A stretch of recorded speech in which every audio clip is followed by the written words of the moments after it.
And from the place of nothing, from the place of the Tao, comes the duality of yin and yang. All that is in the universe contains both yin and yang. And yin and yang are only terms of relationship, for everything within this manifested universe is simply in relationship. Nothing is independent unto itself. And yin and yang exist because of each other. Up exists because of down. Cold exists because of hot. Sadness exists because of joy. Life exists because of death. And I exist only because of you. And yet, hello there. Into the nothingness. And yin and yang are constantly in this state of coming back together. For what appears in the universe to be duality holds at its core the unity of the Tao. And all that has been manifested is in continual relationship of coming back together. And yin and yang are in this constant transformation. And through this transformation, all things occur.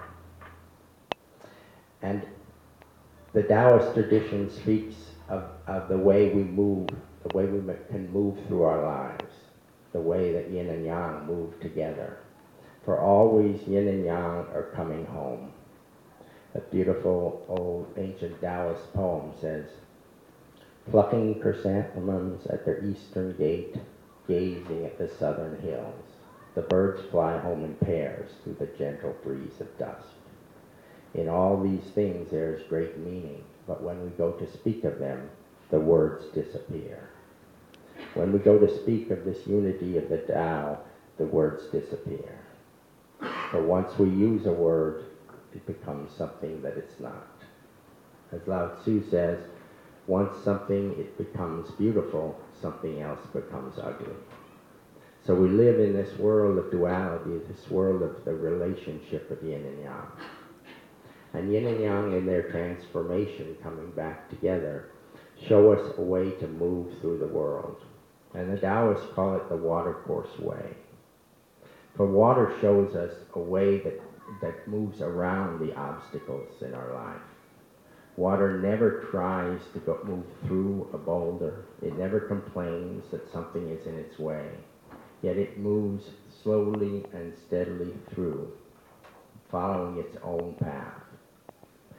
And water never tries to get uphill. Water lives in its own path and through its own humility. And water, if we watch, we see that water always finds its way back to the source. Inevitably, no matter what we put in its way, water always finds its way back to the sea. Never trying to rise above. Water never says, I want to be above the other water around me. But if we watch, we see that the water makes its way back to the source.